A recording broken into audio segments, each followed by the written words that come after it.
Olá pessoal, eu sou Tamara e chegamos no capítulo 20 do livro Defesas contra o Mal. Descemos as escadarias e, em frente dos muros altos, pude observar a extensão das defesas do soberbo edifício. Aquela construção grandiosa era muito mais importante que a de qualquer castelo antigo, transformado em fortaleza. Novamente no exterior, podia detalhar a visão panorâmica com mais exatidão. Reconheci agora que entráramos por um baluarte avançado, identificando a imponência da construção majestosa. Apresentavam-se-me as linhas gerais com nitidez. Impressionava-me, sobretudo, as fortificações.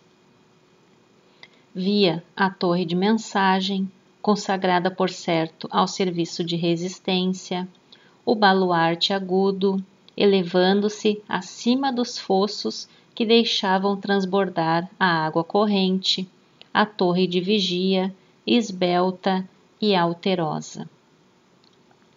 O baluarte, pela pesquisa que eu fiz, são essas pontas do castelo antigo que serve para defesa mesmo. Observei o caminho da ronda, a cisterna.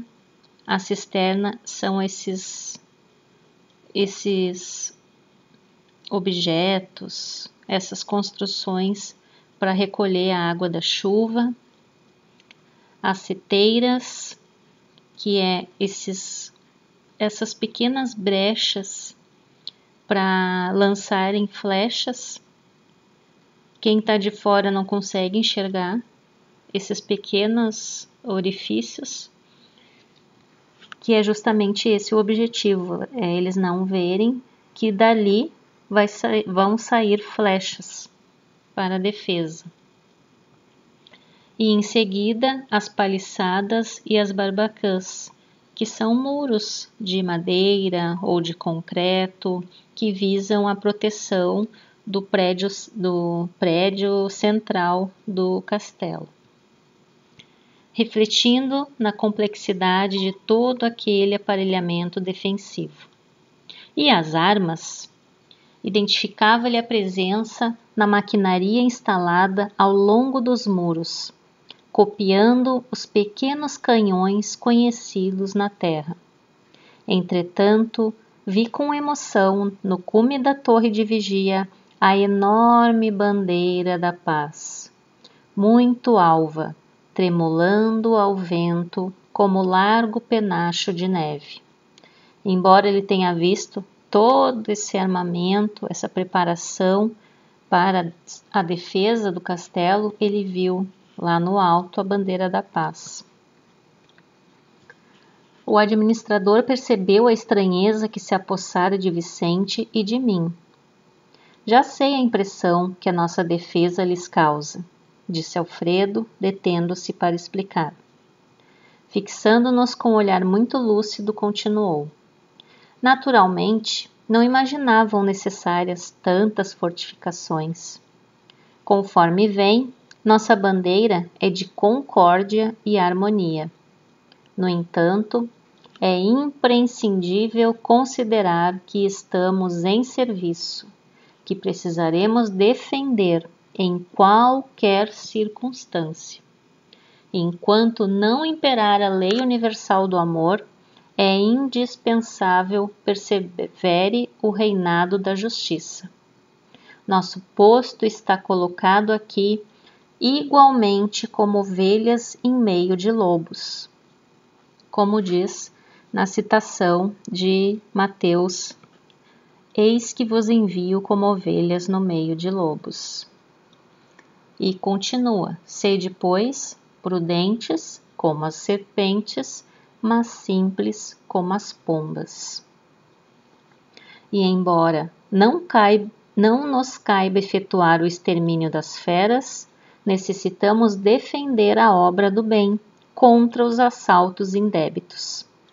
As organizações dos nossos irmãos consagrados ao mal são vastíssimas. Não admitam a hipótese de serem todos eles ignorantes ou inconscientes. A maioria se constitui de perversos e criminosos. São entidades verdadeiramente diabólicas. Não tenham disso qualquer dúvida. Deus meu! Exclamou Vicente admirado. Mas por que se organizam deliberadamente para o mal? Não sabem, porventura, que todos os patrimônios universais pertencem à majestade divina? Não reconhecem o soberano poder? São questionamentos do Vicente. Ah, meu amigo, falou Alfredo em tom grave. Fiz as mesmas perguntas quando aqui cheguei pela primeira vez. As respostas que tive foram incisivas e concludentes. Poderíamos, Vicente, formular na crosta as mesmas interrogações.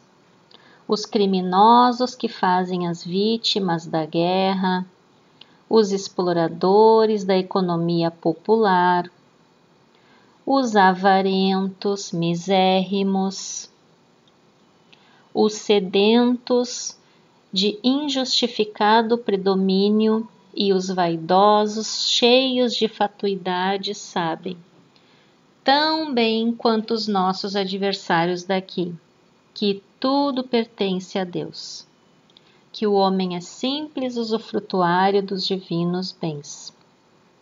Não ignoram que os antepassados foram chamados à verdade e a contas pela morte, e que eles seguirão os mesmos caminhos.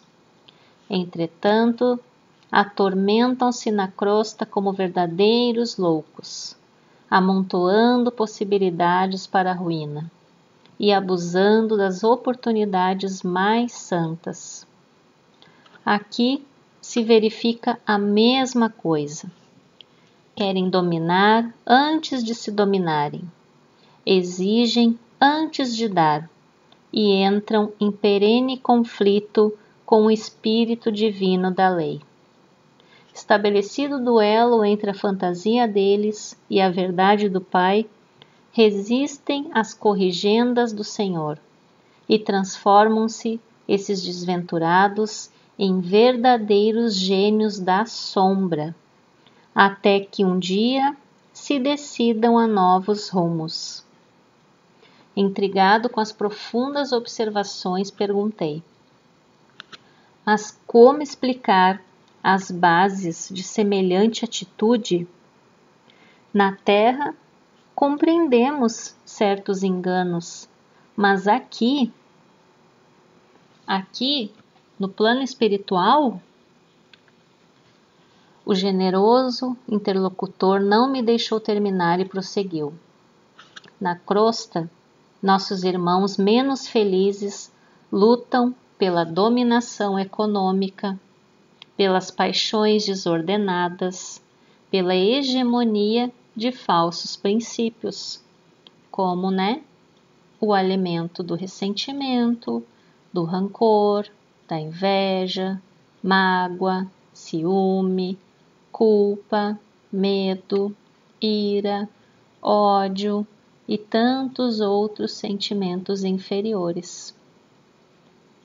Nestas zonas imediatas à mente terrestre, temos tudo isso em identidade de condições. Entre as entidades perversas e ignorantes, há cooperativas para o mal, sistemas econômicos de natureza feudalista, baixa exploração de certas forças da natureza, vaidades tirânicas, difusão de mentiras, escravização dos que se enfraquecem pela invigilância, doloroso cativeiro dos espíritos falidos e imprevidentes, paixões talvez mais desordenadas que as da terra, inquietações sentimentais, terríveis desequilíbrios da mente, angustiosos desvios do sentimento. Em todo lugar, meu amigo, as quedas espirituais perante ao Senhor são sempre as mesmas, embora variem de intensidade e coloração. Mas, e as armas? Perguntei. Acaso são utilizadas? Como não? Disse Alfredo presuroso. Não temos balas de aço, mas temos projéteis elétricos. Naturalmente, a ninguém atacaremos. Nossa tarefa é de socorro e não de extermínio. No entanto, aduzi sob forte impressão, qual o efeito desses projéteis? Esses projéteis assustam terrivelmente e, sobretudo, demonstram as possibilidades de uma defesa que ultrapassa a ofensiva. Mas apenas assustam? Tornei a interrogar. Alfredo sorriu, mais significativamente e acrescentou. Poderiam causar a impressão de morte. Que diz? Exclamei com insofreável espanto. O administrador meditou alguns instantes e, ponderando talvez a gravidade dos esclarecimentos, obtemperou. Meu amigo, se já não estamos na carne, busquemos desencarnar também os nossos pensamentos. As criaturas que se agarram aqui, as impressões físicas, estão sempre criando densidade para os seus veículos de manifestação, da mesma forma que os espíritos dedicados à região superior estão sempre purificando e elevando esses mesmos veículos. Então aqui vamos fazer uma pausa. O que ele está querendo dizer aqui? Que quanto mais a gente estuda, se esclarece, procura ter pensamentos elevados, escutar uma música que te deixe bem, te deixe alegre e fazendo ações positivas com as pessoas, tu vai te elevando, tu vai te purificando esse corpo, esse perispírito que nós temos, ele vai purificando. Mas se a gente continua alimentando esses pensamentos repetitivos de perseguição, esses sentimentos inferiores que a gente viu no slide anterior, o nosso corpo, o nosso perispírito vai se poluindo, vai se densificando, ficando pesado cada vez mais. Nossos projéteis, portanto, expulsam os inimigos do bem através de vibrações do medo, mas poderiam causar a ilusão da morte, atuando sobre o corpo denso dos nossos semelhantes, menos adiantados no caminho da vida. A morte física na Terra não é igualmente pura impressão? E aqui ele está fazendo uma comparação. Ninguém desaparece. O fenômeno é apenas de invisibilidade, ou por vezes de ausência. Quanto à responsabilidade dos que matam, isto é outra coisa. E além desta observação, que é da alçada da justiça divina, temos a considerar igualmente, e que nesta esfera o corpo denso modificado pode ressurgir todos os dias, pela matéria mental destinada à produção dele, enquanto que para obter o corpo físico, almas há que trabalham por vezes durante séculos. Existe um ministério da reencarnação, que são pessoas, arquitetos, médicos que ajudam a compor o nosso perispírito, o nosso corpo físico para vir para a Terra. Mas deixando esse corpo, nós mantemos o nosso perispírito. E se deixando o corpo, a gente continua com esses sentimentos pairando os nossos pensamentos o tempo todo, nós estamos densificando o nosso perispírito.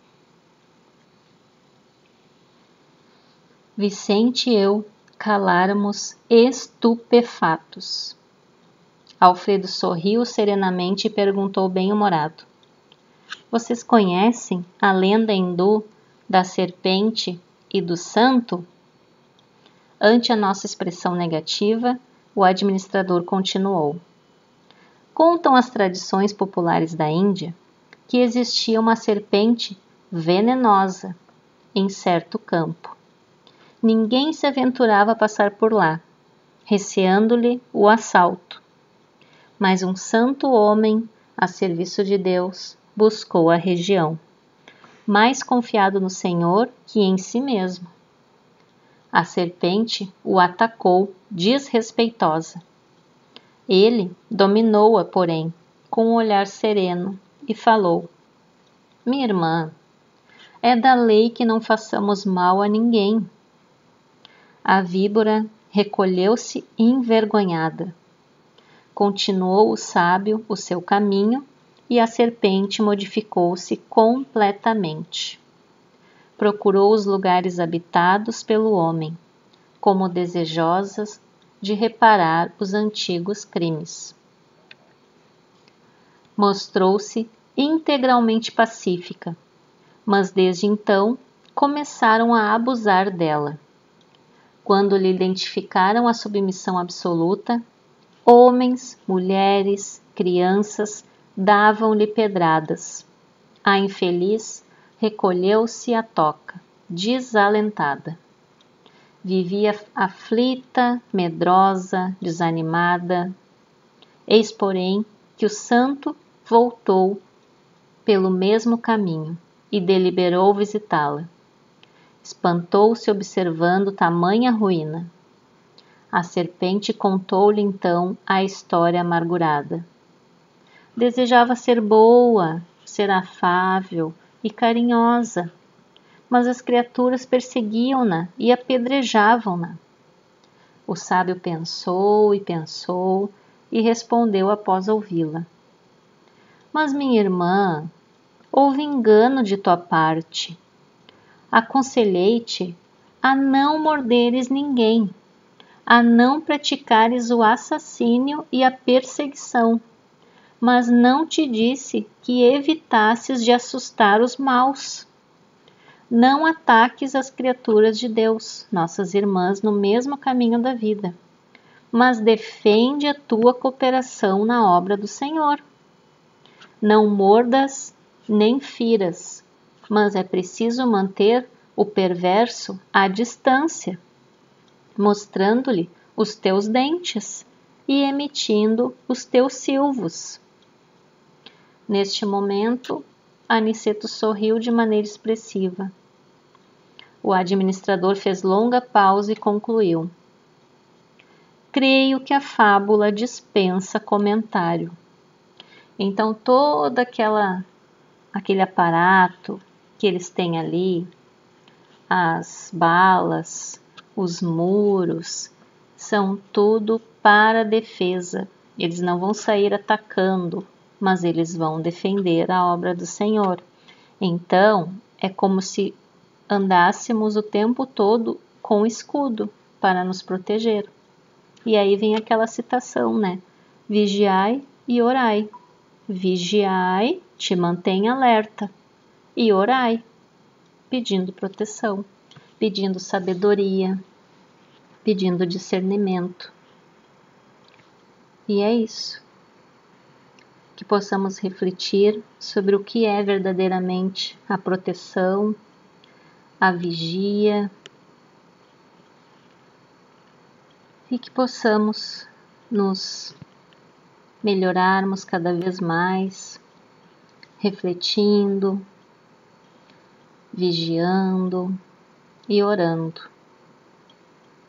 Um beijo a todos, fiquem com Deus e até o próximo capítulo.